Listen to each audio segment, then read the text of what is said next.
Hello, my name is Jamie Birchall, and you are listening to and or watching our podcast called Wormhole Pinball Wormhole Presents. Pinball Presents. Wormhole Pinball Presents. Today, I'm very, very excited to be joined by two great individuals. Today, I'm really excited to be joined by a very special guest. And today I'm very excited to be joined by Two awesome guests all the way from Arizona.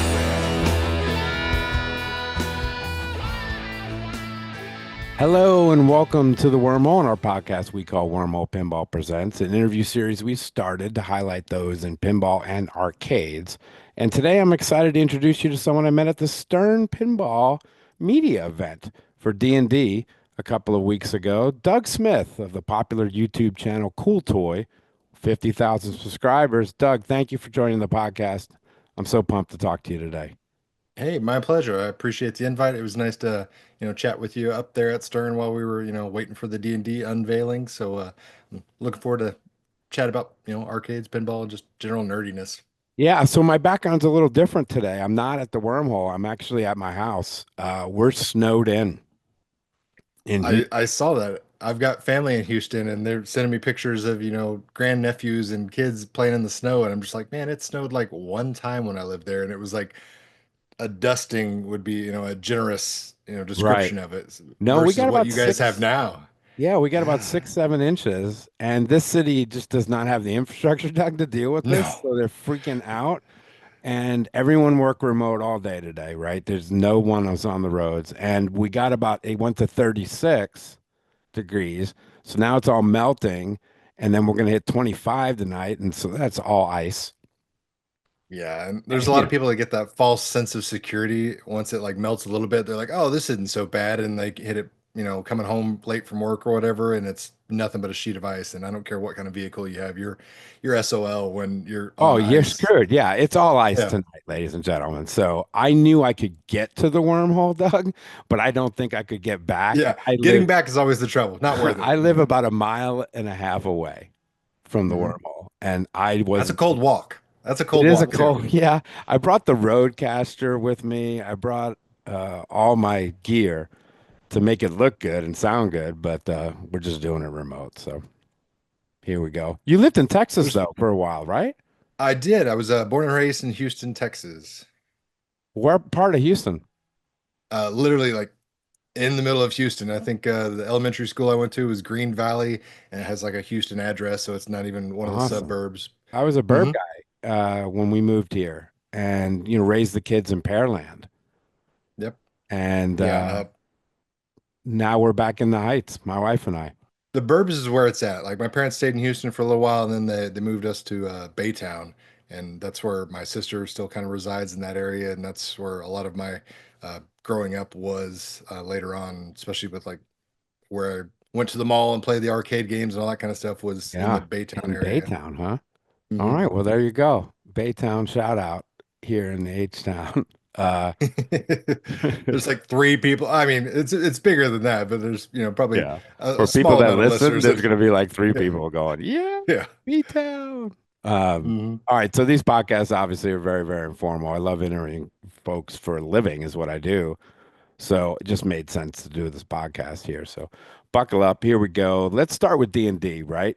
You recently Okay. published your review of Dungeons and Dragons on your YouTube channel, over 10,000 views. Let's chat about D&D quickly. What did you think?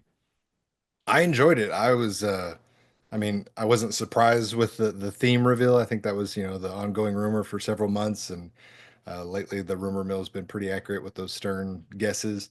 So I Yeah, they wasn't have. shocked to see it was D&D or anything like that, but I was pleasantly surprised with just the game design and the depth they went through with the code, and just hearing like Dwight and Brian talk about the development of it and the code and the processes and the decisions they went into it. You could really tell this is kind of a passion project, specifically with Dwight. Like I could tell like he is a board game nerd, specifically has some experience with D&D, so that's somebody you want assigned to that project. A lot of these themes, I think the designers maybe get a little bit of a yeah sure type of thing, but very seldom do I think they get like something that's really true, near and dear to their heart every so often. So I think that helps a lot, especially with something as um, complicated as D&D can be. Is for anybody that's ever played an actual game of Dungeons and Dragon, it can get super intricate and it can also be very high level and just blow people's minds. So I You think could see him having geeking out, right? oh, That, absolutely, I, that was the thing. I that's what could I, tell yeah, like yeah. they were truly passionate about what they wanted to do and they wanted to do it justice. They wanted to, do it for pinball Yeah. fans and Dungeons and Dragon fans because those are two completely different fan bases. So to appease them both simultaneously is a tall order in itself. Wow. You hand all both, I don't know about the Dungeons and Dragons crowd, but I know the pinball crowd could be a little tough, right? For sure. Okay. So if they're even close to being as tough as the pinball crowd, tough sell there. But Mhm. I dug it. I really did. Mhm. No pun intended. I thought it was a great game. I loved the progress that they took from Venom and said, okay, let's put that on some steroids. Yeah, because it, for whatever reason, like to me, like Venom was like the prototype, if you will, for that kind of like they tried something, but like for whatever to me, it just didn't feel fully developed and fully realized. D&D, I could see the broader picture, especially when it comes to like the game progress and the different character progressions and what those do for different gameplay aspects. I felt that was more realized on D&D than it was with the predecessor and Venom, and even so Mhm. going further back with Turtles. Yeah, true. But you can see, Dwight in those, right? And you can see he was just there was a point during that meeting where his D&D knowledge went right over my head, and I was just like, oh boy. Uh-oh. Yeah. I mean, I think they asked, show of hands, how many of us had played D&D? And there's what, 30 of us or so in that room, and I Yeah, think they maybe were like four of us three, raised our hands. four. So like Yeah. that shows you like you're dealing, two different niches, even though it's broad spectrum, all encompassing, nerdy type of stuff. Right. But And then I they're thought that two would have been different a good, audiences. yeah, that would have been a good like read the room, man. Like Well, re- that just goes to show you, like, how intricate and, detailed some of that mythology is, how it can go. It's public knowledge that, hey, Dungeons and Dragons is a thing, but that's surface level, knowledge for pop culture. You go anywhere below that surface level, you start getting people going, huh? Is yeah. this guy I speaking a went different into language? What? Yeah, I know. This guy's dressing up and I went into it saying to myself, all right, I'm going up to Chicago. I'm going to meet all these great people. I've never thrown this die in my life. I've never even thrown a die. So, okay, what go up there with an open mind. Don't go up there and go, this is ridiculous, And I love the fact that you don't have to love D&D to play that game. You can play the hell out of that game. And then you can learn to appreciate the rules and learn to appreciate D&D in a way that I don't think other pinball machines have done so far. I dug it. Yeah, I think they did a good job of making it at at its heart, just a fun, enjoyable pinball experience because you got to appease your core crowd first, and then later on, if you bring some new people to pinball via D&D with it's whether it be the art or just the fact that hey, it's a Dungeons and Dragon pinball machine that has you know things that I associate to Dungeons and Dragon. Maybe you bring those people into it, and you Yeah. get new people to play pinball. That's great, but I think like you said, it's just a fun game to play. Shots are And great. that's the shots are great. The layout, like if you just blank canvas, if we were playing a whitewood and it didn't have a theme on it, I think a lot of people will just still have the same impression that, yeah, that was a fun game to play. Yeah. I mean, we played it, me and you played it, and we were supposed to be going to Interium. And and then you were blew it up, and I was like, I'm not letting him just come in here and just whip my ass. Yeah, wreck it. No, And you gotta but represent. I got to try. And then Colin Alzheimer was all over me, like, we got to go, dude. Come on. And I was Yeah, I finally heard you got guys. that. It's like we got to be there in 15 minutes. And I'm like, that's not a 15-minute drive. There's no way. Okay, good. Sorry. Sometimes Zoom No, you're good. switches microphones on you. Yeah, They I know freak that all out. too well. I use it professionally for my day job, and it's inconsistent to say the least. It freaks me out. I might go to Teams, but Teams is so much more expensive that it pisses me off. So I just won't do And it's the same problem. I've done Zoom, Teams, Google Meet, it. like you name it. Right. Every company that I associate, there's a different brand that somebody uses, and we all kind of just go with the flow. So I've used them all on a daily basis, and they're We were all the same. joking that before we started recording that I recorded the cloud and then I send Yes. that recording to my intern editor and then does all the editing. He's fantastic. Shout out Ryan Gregg. And then it just makes it easy. So I don't have to download it, then send it up on the Google file. I just send him the Hmm. link. But there's going to be a podcast that's not going to work, and I'm going to have to either redo it or something. And this, you were joking that you knew it would happen to you, Oh, absolutely. but Yeah. it happened to me. Um, I had Mark Tremonti next to me, who's the guitarist for Creed and the Yep. guitarist for Alter Bridge.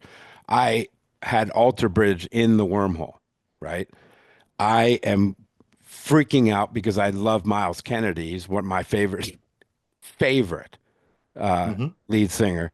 And he's just sitting there and I'm just geeking out. And I finally get Mark to get on the microphone with me and we're talking and the audio did not take any of the audio. The computer totally screwed up. Oh, I that's had the him on worst. for Like, 30 minutes, dude. We were geeking on pinball. It was a fantastic podcast before I even started podcasting. It was awesome. We just bullshitted pinball. And he's such a normal, regular guy, and I've gotten to go see him again and developing a thing with Alter Bridge and Creed, but that pissed me off. It's oh, gonna happen. absolutely. It's gonna Yeah, happen. because not only did it like it drained it, it took everything. Like you didn't even have like, garbled audio to, maybe salvage. It was just No, I have video that I could put over a Benny Hill music. yeah, or maybe AI one day will be able to take my voice on his and figure out my what the hell I was trying to Oh, say. I'm sure we're already at that world with the AI. It scares That me would how be quickly really it's cool. progressing. All right, last thing on the Stern Media Day. Someone at the media event asked Dwight, I don't know if you remember this question. They asked him if they would have DLC, and he Yes. quickly shot that down. Like, right? He said, no Yeah, he DLC said, in pinball. I think his like statement was there will never be DLC in pinball. And then he, Okay. went on to explain how expensive it is for them to create a wizard mode or, develop things like that. And um, that's great. As far as what I envisioned, I was like, I don't want DLC to come to my world because especially in pinball, like we spend all this money on these, fancy light boxes that are just Interesting perspective from your. I didn't think that you'd have that perspective because I'm on the opposite it's side of not. you. No. Like I have DLC and video games, console games, PC Everything in games, our life is DLC, everything. right? And I maybe as I get older, I get more of a curmudgeon about it. But like I remember specifically there was a game on Xbox that I played where you Which had to one? pay it was Dead Star Wars Rising Battlefront? 2. Oh, Dead No, but Rising that 2. yeah, Battlefront's a terrible example of loot Example two, boxes. right? That pisses Yeah. us all off. But Dead Rising 2, like you had to buy DLC to get the true ending of the game. And I was like, Yeah, no. I'm like, how do we get to the point where I'm paying extra on top of the 59.99 price point to get the real ending of the game that should have been included? Like it's one thing to here's right. a bonus mission, but it's another thing completely to say, here's the actual end of the game. So I could talk to you about this forever, Oh, absolutely. real quick. I was talking to a marketing person at Stern at Interium for a very, very long time. And I said, I've been playing video games forever. Forever. I've seen this first DLC shit when it hit Call of Duty and everything else, right? I pay it. I say, thank you, sir. Can I have another? All right. Okay. Because I want the maps and I want to play online and I want to do all these things. If you charged me $1.99 a month for Stern Insider Connect, but I get more shit than the free person gets. Like I really get stuff. I get downloadable content before they get it. I get to beta test the code or I get to do all these stupid things like we used to do in Call of Duty. Yeah. I mean, I get it, and I'm honestly with you. I'd be the guy that raises his hand and does, buy it and say, thank you. May I have another? But like the Yeah. precedent, like it's a very Yeah, but fine line you go oh, I between know. like But I consumer want them to be outrage and successful. consumer. I do too. And I think the problem, their biggest hurdle is, growing pinball as a whole, not necessarily adding to the revenue stream via DLC and, monthly subscriptions. I think that's a good way to, circumvent certain dips and, trends and, market, but I don't think that's what grows them as a business. I think you need Yeah, more people playing pinball, specifically the younger generation, than you do us older generation, giving them 5.99 a month or whatever, true. But I'm telling you, those younger generation, they just expect it. Oh, they do. I mean, Look at because Minecraft. Look at all these. yeah, they've known nothing, They know nothing but, nothing but loot DLC. boxes and Loot DLC. And like boxes we've all and read those Fortnite and articles, yeah, articles about, 5-year-old kids spending $1,000 on Fortnite on, the credit card bill shows up and mom and dad have a, yeah. a conniption. But a good example to me is the P3 platform sometimes of what they're trying to do, right? Dungeon Door Defender. I don't know anyone who's ever played this, but if you have a P3 module, you've got to download Dungeon Door Defender for $199. Have you ever played it? I have my buddy Manu Smith, Mystery Pinball Theater 3000 on Twitch. We were at Dallas or Texas Pinball Festival last year, and he was, giving me the sales pitch on P3 because he's like, "You like virtual pinball, you like physical pinball." He's like, "Here's the, best of Right. both worlds." And then I was like, "Okay, but, I get that," but I'm like, until Princess Bride, there wasn't really a theme that grabbed my attention because I'm Fair theme enough. first. And then he's like, "But wait, there's more." And then that's when he showed me, the DLC, if you will, with the dungeon thing. And I played it and he was explaining what we would do. I'm like, this is like a fun, enjoyable game in itself that had nothing to Yeah. do with the main theme that was on, P3. Donovan And I was Wade like, and I on our Twitch channel played the shit out of it. yeah, it's And fun. And it it's was fun with friends too, because fun, like I got to really see fun and what see was how going far on you with can different. get. Uh-huh. And it was a very, very fun, outstanding adaptation of a video game and pinball, Yep. And right? like the difficulty ramps up. So it gets you like, your excitement, your It heartbeat. You're got like, oh too crap. hard on me. It started pissing me off.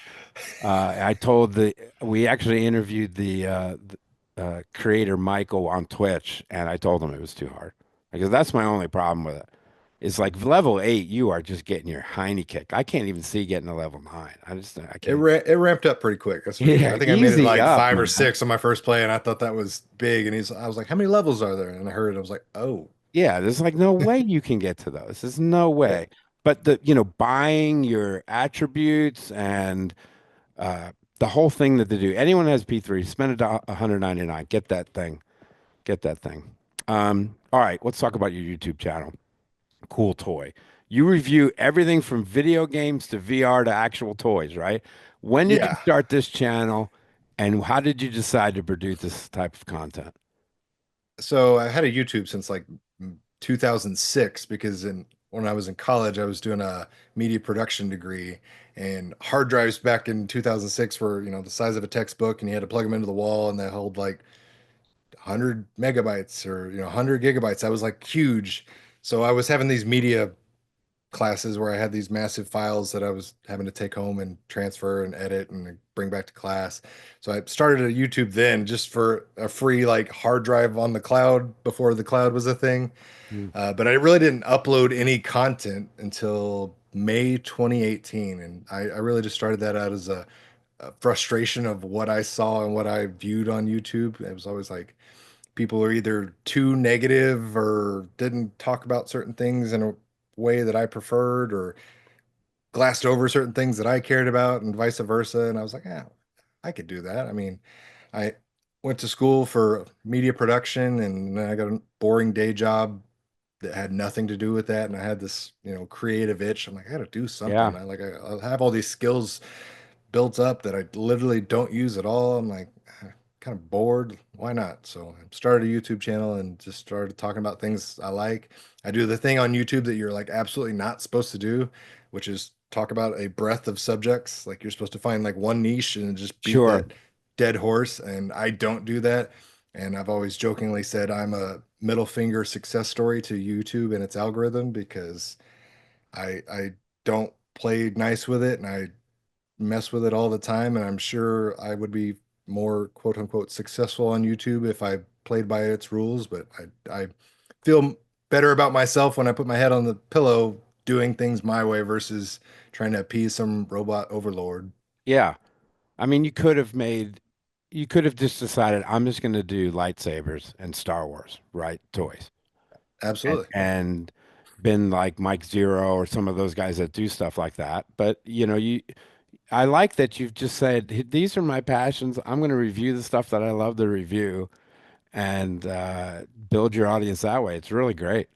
Yeah. And it doesn't feel like work, which Yeah. makes it nice because I put a ton of time and energy into it. So if I'm going to do something which essentially turns into a second job, I don't want it to feel like work after my normal day job because then you're just burning yourself out. And then again, you go back to that, you're trying to appease algorithms and all this stuff that if you're not really passionate about what you're talking about, then you're just killing yourself. Yeah, scratching that itch is real, man. It's a real thing. I went to school, and I've told this story before, but I went to school to be a broadcaster, to be on the radio. It's what I wanted to do. And then I canceled that program and I went, shit, I went into business and I had a different life. But this itch, this damn, It doesn't go away. Yeah. it really doesn't. And and I think YouTube and Spotify and all these podcast things have given us an opportunity to scratch that creative itch in such a way that I love that if people like it, great, tune in. If you don't like it, all right, no worries. And that's the best thing about it because it's so accessible to the masses, whether you want to be a creator or not. There is something out there for you. Like there's a Yeah. podcast, a storyteller, something like there's some sort of content that's going to be right up your alley, whether Yeah, you that'll want to be scratch the your itch. person creating, Absolutely. yeah, whether it be creating it or consuming it. And I love it because this didn't exist. A lot of these mediums that we do now didn't exist 20 years ago. So I No love way. that it's Yeah. created so many different avenues and opportunities. Like even TikTok going away and then coming back, like that's a whole nother world of content creation that people, my wife obsesses over it, and like she was almost physically ill that TikTok was going away for all of, I was 7 more hours. pissed at CapCut getting cut because they Hmm. own CapCut. Do you use CapCut to edit? I don't. I use Final Cut. Okay, it's better Final Cut, but I don't want to pay any money, so I use CapCut. It's $80 a year, and it's pretty good. It's pretty Mhm. good. Oh, it's probably cheaper than Final Cut, isn't it? Final Cut's probably cheaper. I mean, it's weird because Apple's kind of like Adobe, where they started, Yeah, you don't buy the software, you rent it yeah, type of stuff. But like, yeah. I've Same had thing. Final Cut when I bought my computer, and I paid like a one-time fee to, have it on Oh, there. So you're I an don't, OG. yeah. So like, I don't Yeah, have to you're worry an about OG. it. But Nicely like, done. Did you yeah. grow up going to arcades and playing video games at home? Yes, not trying to throw my parents under the bus, but my parents were pretty bad when it came to childcare. Obviously, times have changed too, but they would literally just give me like a $5 or $10 bill and drop me off at the arcade and say, "Hey, don't leave this place until we come pick you up at That's good 5 o'clock." parenting, Or, is what that is, yeah, Doug. like I mean, it worked out great, but like I got a 2-year-old now, and I look back and think of dropping him off at strange area ran by adults, unsupervised by Yeah, anybody, and leave them but there for eight hours. I grew up where I got on my bike and I drove to the arcade. Yeah, same I thing. And drove like to the mall. I think about how far I went on my bike. Hey mom, I'm Yeah. gonna ride on the bike. She's like, be back when the street lamps come on. And That's like, right. But you'll never let your 2-year-old just ride your oh, bike and take absolutely off. not. But Absolutely like not. to Because think my of like wife I was will like, never let my kids do it yeah, I ever. was like in a different town on my bicycle. I Oh, I mean, know. just the adventures I had back then, and It's just different bananas. times, different world, it feels like. But yeah, that was, I mean, going and arcades were so much more plentiful too. There was an arcade machine at every laundromat, every grocery store lobby, Yeah. they were everywhere. So, I mean, they were my babysitters for most of my youth. What any machines did you play pinball or mostly arcade? I mostly arcade, but I did play a lot of pinball. I always focused on it was always like the movie IP themes. I Okay. specifically when we moved to Missouri, there was this taco place that had an arcade in it, and they specifically had Adam's Family, Terminator 2, and Jurassic Park. And me, my brother, and just every kid I grew up with, we put all our money in all the arcades and those three pinball machines, Awesome. and that was my youth, and that's that 90s arcade scene and slash pinball scene is kind of, the last hurrah, if you will, before things started to go down and out. So I So got to see the last, yeah, me rise too. before the fall. Me too. The only difference, I'm older than you, is I was able to drive to the arcades in high school, right? Hmm. And that's where I found solace.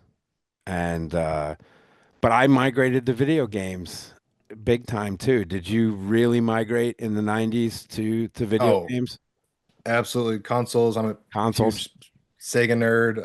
I'm a And- Sega nerd, so we're gonna yeah, talk. So all right, so here's yeah. what let's play a yes no game, okay? Okay. I played this game with Co because Co and I are very, very similar in arcade, just as much as me and you are. So I Hmm. played this exact game with Co from Quarter Drop Arcade. So these are in some sequential order. You just play yes, no. Have you played it or owned it? Okay. Okay. Let's go with the Atari 2600. You're a little younger, but It was my first console. okay. Dad bought it and then handed it down to me when we got a Nintendo Entertainment System. But yeah, used to have blisters in the inside from our Atari 2600 joysticks, Yeah, you took the thing, Galaga, Pac-Man. Just yeah, you wore it. wore Tanks, it. Yeah. Pitfall. Tanks, Yeah, combat. yep. Combat. I mean, I That was, had like uh, 40 cartridges when it was all said and done. And I remember taking it into a pawn shop to sell it to try to get money for Nintendo games. And dad was like, all right, I'm going to teach you how to haggle. And I think I was like, 9 years old at the time. So the thought of haggling with the pawn shop owner as a 9-year-old was kind of daunting. And I'm yeah. sure that guy was laughing hysterical at me. I was like, what do I do? He's like, well, ask him how much he'll give it for you. And then whatever he tells you, say more. And then you start the dance until you get him out, you're happy with. I'm like, I want $30. And he's like, no, don't start there. And I was like, okay. It was a terrible experience.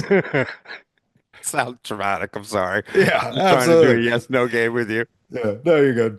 All right, Atari 5200 No, in television. no. See, you're too young. ColecoVision. Yeah. No, buddy had one, but I never had one. All right, let's go. Commodore 64. Same friend of mine had one. I played his, but I never owned one. So my answer, by the way, is yes to all these. That's how Okay. ridiculous I was. Okay. Well, I mean, you also had Except a couple of years on I me, didn't so have in yeah. television. All right, Hmm. Sega. Did you get the original Oh, Sega Master System or the Sega Genesis? Genesis. Okay. So let's skip ahead. Hmm. Sega Genesis. Did you have the Nintendo NES? Yes. Okay. Sega CD. Yep. Ooh, you're a Sega guy, so this is gonna work. Oh, I like if you name a Sega console moving forward from Genesis, the answer is yes. So you had Whether it be Sega CD, add-on, you yeah. had the 32 I had the add-on, 32. I had, everything you can name from Sega Sega Genesis moving Saturn, forward. Sega Saturn, yep. We used Sega. to drive 3 towns over to try to rent Sega Saturn games because they were Yeah, never because in my no area. one had them. All right, Yeah. let's see. Because I had this. I was a first day Sega Dreamcast. Yep. Can we talk about the Dreamcast for a second? And how it was the best system ever, and how if it Yes, was 3 years, it was 3 years too early is what it was. Like three. techno. You're so right on this, Doug. Okay, now I'm Hmm. getting excited. That system. Ladies and gentlemen, if you don't know this system, first of all, you could get a keyboard for it and a mouse. You Hmm. could scroll the internet with it, Scroll the internet, play online, play download stuff online. online. You could Hmm. It was download stuff on. It was beyond it was a arcade hardware, essentially consoleized at home. I mean, the so graphics. ahead of What its were your time. first day games? Do you remember your first So day games? uh I know it was NFL, I think it NFL was, 2K. yeah, I was about to say, I can't remember what denomination it was, It but was NFL NFL 2K. 2K. I had I Soul don't think Calibur. Soul Calibur. I don't think Tony Hawk was a day one game. I think it was No, it was later. later. I had Crazy Taxi Crazy Taxi, buddy of and mine I had that had one I Royal borrowed. Rumble. Oh yeah, I got a Those soft were spot on my that one for three. my. Those were my three. I told you I love the system. Yeah, And it's great, and I'm so pissed that it didn't work out because I it was so know much better than everything that was out there. It just it wasn't was handled so much well, and it was better. ahead of its time. I had a Nintendo 64 as well. and I had a PS2 at the same time, but I was really did not, and a GameCube for the kids. Sorry. I did not want to move to Xbox. I didn't. It was one And of the last. I had all those systems, and Xbox was the last one I bought. And I think the only reason that got me to come over to X or buy an Xbox was Halo. that was it too. It Yeah, was because Halo. other than that, I was like, I can play this on my PlayStation. I can play Uh this on yeah, my yeah, because GameCube. All the same. I was playing a lot of Medal of Honor Hmm. online. And that was a hot game on PS2 for a little bit. It Yep. was like the predecessor to Call of Duty. It, Medal it of was. Honor. That's It another was system. Call. Yeah, it was Yeah, Call of Duty. Yeah. and that was the another system that screwed themselves because Medal of Honor was a better game than Call of Duty. Yep. But anyway, finally went to the Xbox, and the rest is history. I've been an Xbox. I've had every Xbox. I still dip my toes in all the waters. I have the newest Xbox, newest PlayStation, newest I Nintendo have a. Switch. I did buy a PS5 for the kid. That's in Florida, Boca Raton, with my 22, Hmm. and my Switch is with my 25-year-old down the street. So I don't get to play those, but I am now playing the hell out of Call of Duty. It's addictive. Me and a bunch of coworkers we'd get off work and we'd go play Call of Duty and we'd be up till like 2 a.m. And this is, before a child came into my life. So my So priorities have yeah, changed. I But stopped playing for 5 years during this pinball world. I really stopped Mhm. playing, and then I my son bought me Call of Duty for Christmas. He's like, Dad, come on. And we leveled up our guns again. Because I used to be really big on prestiging and leveling up my dudes and getting all that orange for advanced Oh, warfare. it's absolutely. I had a coworker that would take the week off of release for Call of Duty. And I remember like I got it release day, but I had to go to work or whatever. And I came back and he had already like prestiged in the first 24 hours and it was like halfway to the second one. I was like, text him like, how many hours you got in this? He's like, 18 hours so far. I'm like, it's been out for 24. He's like, yeah, sleep's getting in the way, but I'll be Yeah, back yeah. tonight. And I was like, good Well, Lord, man. he knows the maps, I guarantee. Yeah. Oh, for sure. And that's the thing. Like when a new Call of Duty came out or a Battlefront or whatever, like you have a week. That's your window to learn those maps in and out. Otherwise, you're just getting murdered You're just for, getting hammered by some guy yeah, hiding behind a bush that you don't even know exists. And I exactly. play hardcore. Yeah. So no Uh, maps, no nothing. Yeah. no maps. I don't want that HUD crap on me. So I have no idea where this guy came up. So I used to be really good at it, and I was in a clan and all that shit. But pinball, man, pinball, that's just got me. Uh, It's addictive too, and it's the one thing that me and my wife share as a commonality. Everything else she doesn't give a crap about. She doesn't care right. about arcades. She doesn't care about console games. She doesn't care about my toy collections. None of this nostalgia she cares about. She enjoys pinball, so that has been something that's helped me tremendously as far as bringing stupid expensive toys home. She's a-okay with the pinball because she enjoys playing it. So it's been a What nice do thing. you have in your collection right now? Right now, I have Labyrinth, I have Okay. WWF Royal Rumble, and then I have Simpsons Pinball Party, and I'm on the market for a fourth. I've had as many as five, and a four is kind of like my sweet spot because I still have a bunch of arcades, so I have to juggle my space. What arcades do you have? I've got a Sega Star Wars Trilogy arcade, It's a good one. Teenage Mutant, yeah, Teenage Mutant Ninja Turtles, Another great uh, one. Paperboy, Another fantastic one. Play Choice 10 arcade from Nintendo, and Daytona USA, Oof. and then I have a multicade. Okay. I put a lot of quarters in some of those machines you're talking about. Yeah, Teenage Mutant Ninja Turtles in the arcade was like the first experience I had of like beating an arcade game. I remember going in there with Yeah. like a $10 roll of quarters and like walking up onto a group that had already made it to like maybe level three and there was only three of them playing. And I'm like, can I get in? They're like, yeah, absolutely. And I'm just feeding that thing quarters until we beat that game. It was amazing. Yeah.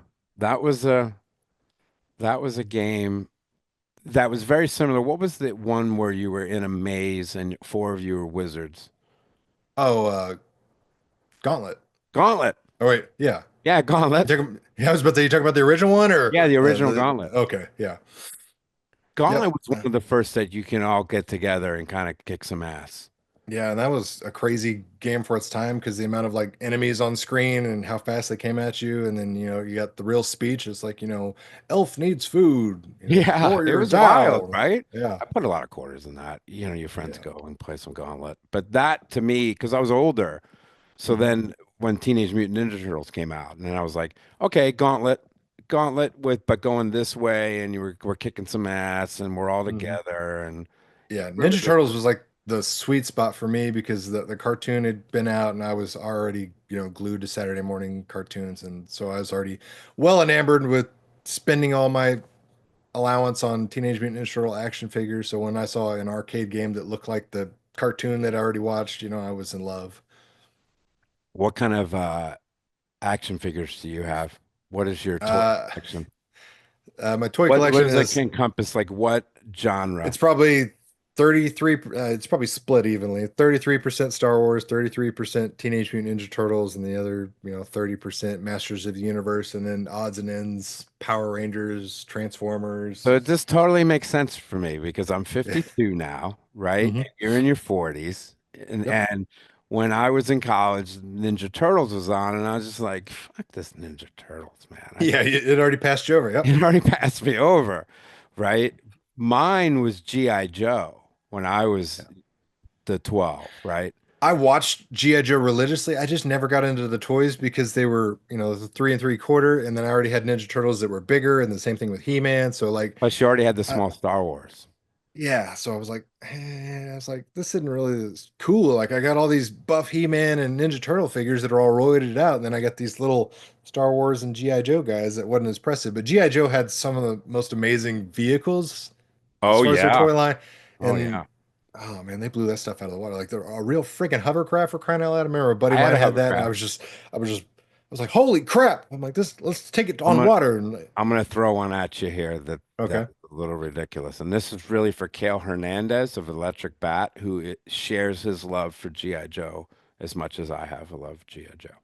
I had bought myself because I worked at a golf course at 12 years old. I was making like $200 a weekend printing cash. nice, I was a cart boy. nice, yeah. I was a cart Oh boy, man, right? yeah, My parents did not have any clue how much money I was making, all in singles. yep. And I literally bought myself the GI Joe aircraft carrier.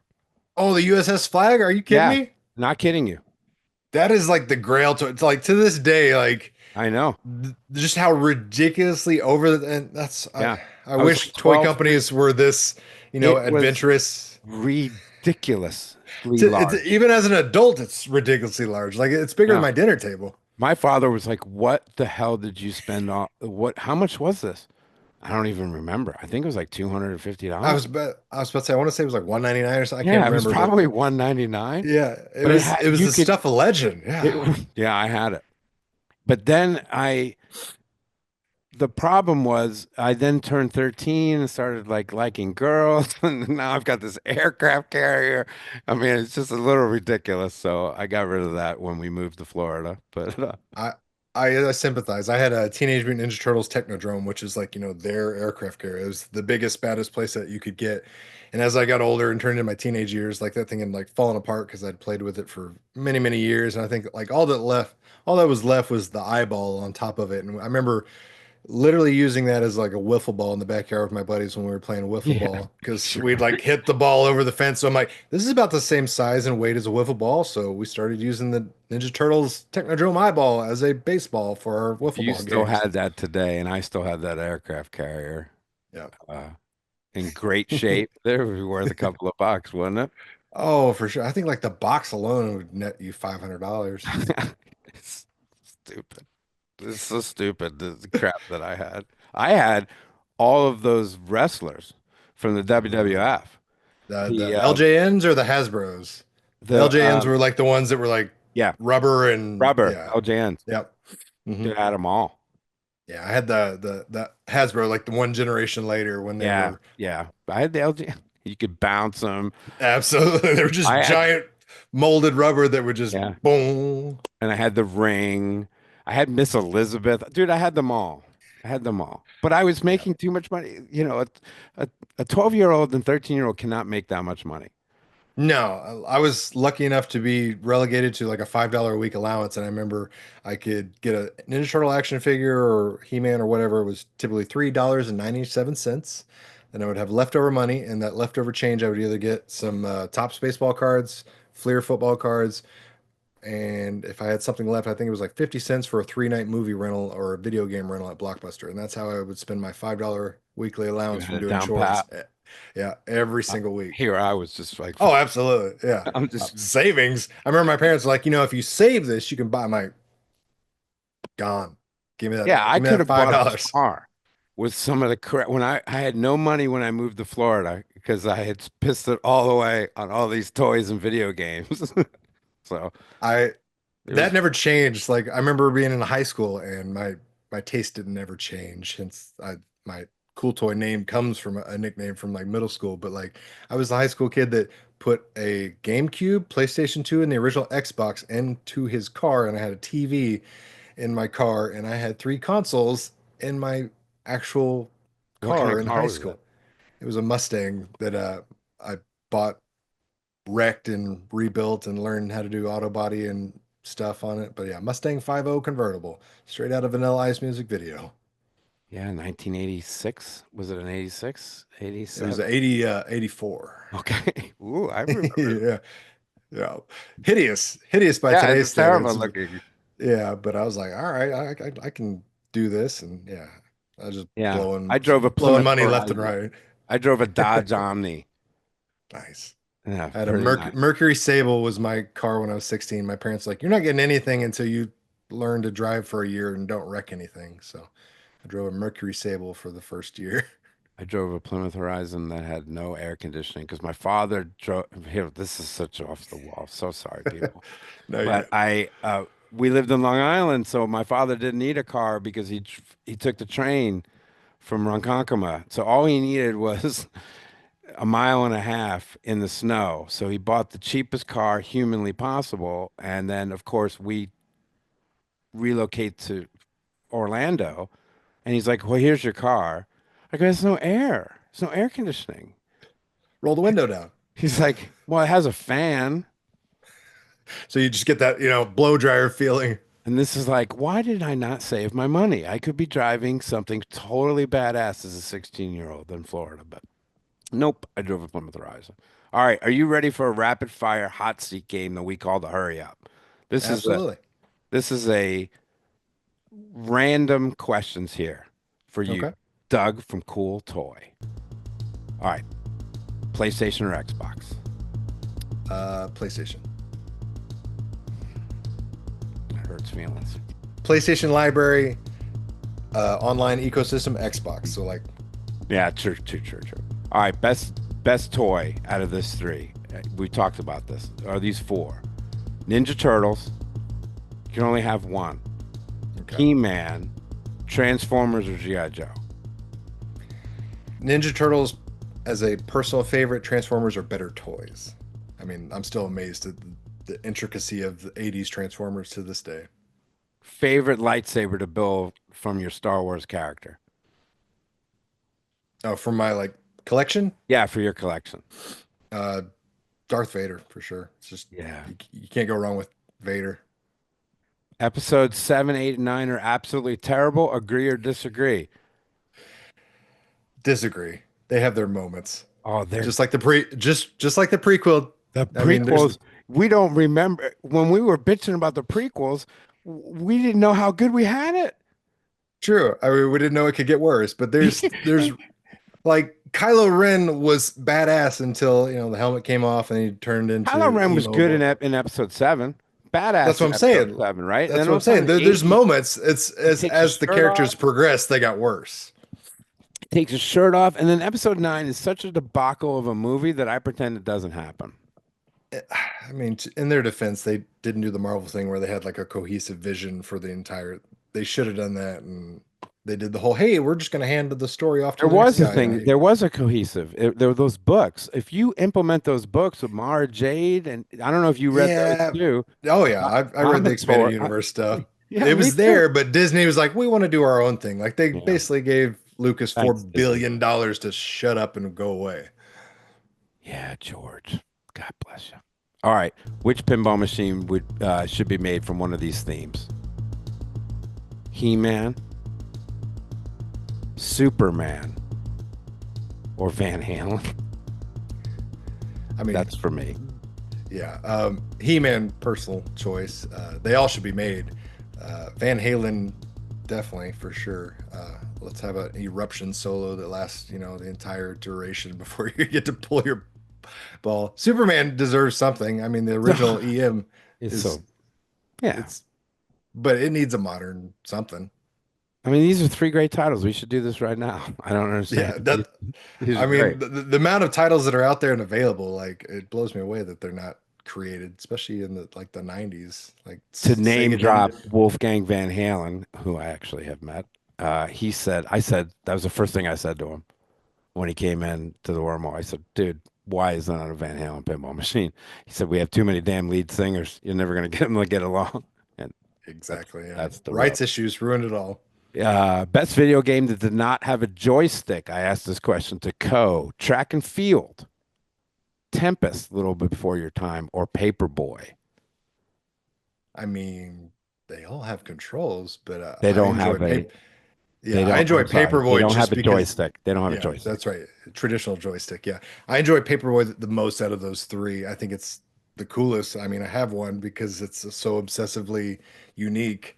It's You so can't get that. obsessively hard too, by the Oh, way. it is too. Like even with the handlebars, it's still a pain in the ass to play. But Oh my God. um, yeah, Tempest is fun just to rip that spinner around though. Yeah, it is really cool. All right. Best fighting video game on a console, Mortal Kombat, or were you a Street Fighter fan? Street Fighter. I played them both, and when they started getting really crazy in the modern stuff, where the combo stuff just it's well beyond me. Like I stopped playing Street Fighter competitively at 4, and ever since then it's even got more and more intricate. And I was like, yeah, okay. Tangent. That was one of my favorite things about the arcades growing up was like the fighting game era of the 90s. Like me being in my your early teens and stuff, being able to like go head to head against adults and have this kind of like level playing ground and be seen on the same kind of level as adults was really fun. You didn't really get that kind of experience anywhere else. Like I couldn't go play basketball at the courts or the pickup games with adults or anything like that and be seen as a equal. But I No, could but you go to could the whip their arcade. ass on Tekken. Exactly. I go to the arcade and I could be seen as an equal and or somebody better if I, had my skills up to par. This one might not work because you're younger. All right, but let's see. Voltron or Thundercats? Thundercats. I was a huge Power Rangers fan, and for whatever reason, I didn't realize until I was into my teens how much Power Rangers ripped off Voltron. Oh, they totally ripped off Voltron. When my Yeah, my when my cousins were rocking their Power Rangers, I'm like, this is a bullshit. Okay, I'm it's telling so you, egregious. It's so bad. Like not how even there close. weren't lawsuits on top of lawsuits, I but don't know how that I got away with that shit. All right. yeah, Best shitty movie, but a great pinball machine. Out of these three, Last Action Hero, Bram Stoker's Dracula, or Johnny Mnemonic. What's the best pinball machine out of those shitty movies? Johnny Mnemonic. Definitely. Yeah. Ric Flair, Randy Savage, or Hulk Hogan. Uh, Macho Man Randy Savage, The Rock, John Cena, or Stone Cold Steve Austin. Stone Cold. How does no like we're still talking about 90s wrestling because of Stone Cold Steve Austin. All right, last one. WCW Nitro or Monday Night Raw. I'm gonna go with Nitro, but it also depends on like what time frame you're talking about, No, what years. my kids were young, Uh-huh. right, when this was happening. And my son would come in and go, Daddy's watching Boom. I don't know why. He just thought it was the funniest shit that I was watching Yeah. Boom. And I would go back and forth. And my Yeah. wife had to go in the bedroom I because would she sit couldn't there on the previous channel button and just back and forth, back and forth, back and forth. back and forth, Yeah. back and It forth. was so good back in the 95 through 98 era. It was, well, yeah, that was really great. But I still even did it later on. I was just, oh, it was so great. I loved it. All right, last question. Did you watch the McMahon series on Netflix, the five-part WWE? Oh man, did I? Yes, that was It hurts feelings, doesn't it? It Yeah, like I mean, ruined, they like literally, and I'm not saying he's not a terrible person. He is an absolutely fucking terrible human being. yeah, But as someone that grew up going to Madison Square Garden to watch Hulk Hogan face Randy Macho Man Savage, this was, like I went to closed caption and watch WrestleMania 2. Like pay-per-view, WrestleMania 3 was like the biggest pay-per-view event of all time at that time. yep. Like no one had done this before. And for me, just growing up with this wrestling love, that damn Netflix thing just ruined it for me. It's Oh, it hurt. It's like, finding out how a magician did his tricks, or, finding out how yeah, they make the your hamburger at wizard. McDonald's. What it just ruined it. Like you said, could be a is a terrible human being by all by all Oh, it's accounts. horrible. But like the thing is, like it doesn't detract from all that he did and created, and that's I'm almost kind of the same thing with like Michael Jackson. Like I love his I music to death. know. Was he a terrible human being? Could be. I don't know. Like I I don't don't have know. enough information other than hearsay, but like I can, But goddamn, two do I two love things that can. Earth song, man. Yeah, I mean, That's a both things pretty can be song. true. Like wrestling can be so amazing and like is what it is today, thanks to Vince McMahon, and he could also be a Yeah. massive pile of shit that deserves to burn in hell. Are you watching it now at all? Yeah, I still watch it all. WWF, or excuse me, WWE, AEW, Indies. I'm lifelong wrestling fan. I'll never change. I don't pick sides. I still try to consume as much as I can. I stopped watching. I'm bummed. I watch a little Brock once in a while, and I kind of like Roman Reigns, and now it's on Netflix. It's a little easier, but Mhm. I want to get back in, but I just don't have time, man. I'm doing so much It's crap. yeah, I hear you. I've got too many hobbies myself. I can't. I just can't. All right, Doug, this was amazing. Thank you so much. I'm so happy to have met you and sat down and bullshitted with you for about 50 minutes. We've have very similar backgrounds, and the minute I started talking to you, I was like, "We're gonna have a great podcast because we're just gonna reminisce about our childhood and talk about these great things." And I love your channel, Cool Toy. I got I Thank you. got hooked up on you about 6 months ago, and you had done a review. I'm like, first of all, the editing itself is outstanding. How long Thank does you. it take you to edit? Say you're doing a 10-minute video. How long is that? It depends. So, like, I know I edited the Dungeons and Dragon video on the ride home from Chicago because we were driving back home, and it took me 4.5 hours in the back seat with the 2-year-old to edit that video on Yeah, a laptop. you can tell. Yeah, I mean, it could have been better, could have been No, worse, I but I think it was mean, great.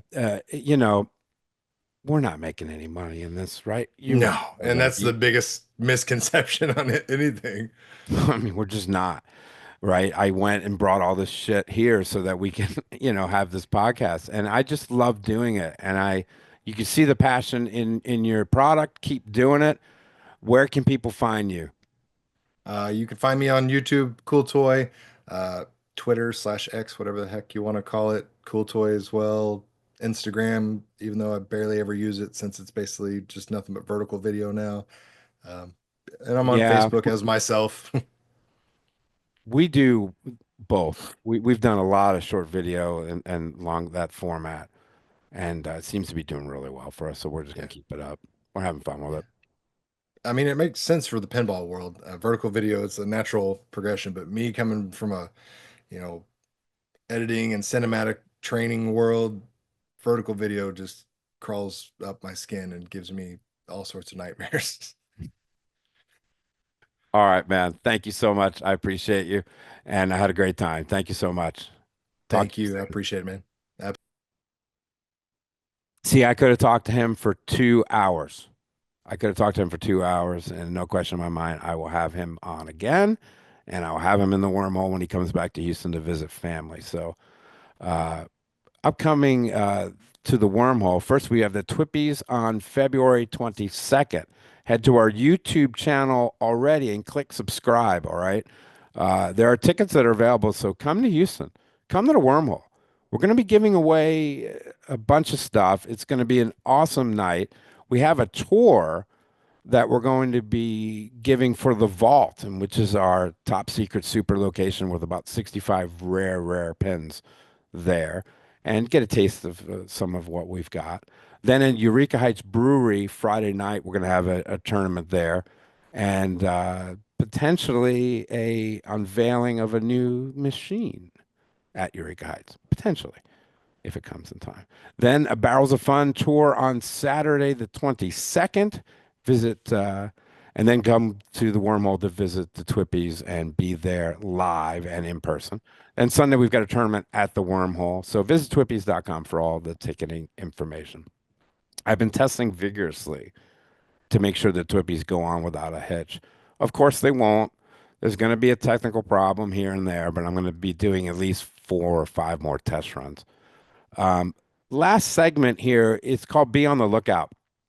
We're on the lookout for a few pins that we'd like to add to the Wormhole collection. These are really rare, so if you know anyone that knows anyone that has this machine, that'd be willing to sell it. We're looking for a Mr. Black pinball machine made in 1984 by Taito, which is a Brazilian pinball company. You should check that out on Pinside because it's kind of cool. We really want one of those. And a Cerebus. Cerberus. US. Cerebrus? I don't know. But a Cerebrus is a 1982 Playmatic. We really love those Playmatics. Check out Flash Dragon. That's a rare one that we may or may not have. So, again, email us at wormholepinball@gmail.com. Hit us up on all the socials. I will more than likely be the person that responds. Merch will be live on the new website when we launch that in a few weeks. But if you do want merch, go to our website, wormholepinball.com. We ship, and the material of all this stuff is absolutely amazing. We source a local Houston t-shirt company, and we buy nice shirts. So that's all she wrote. Thank you so much. Thanks, Doug, again. Had a great time. Talk to you guys soon.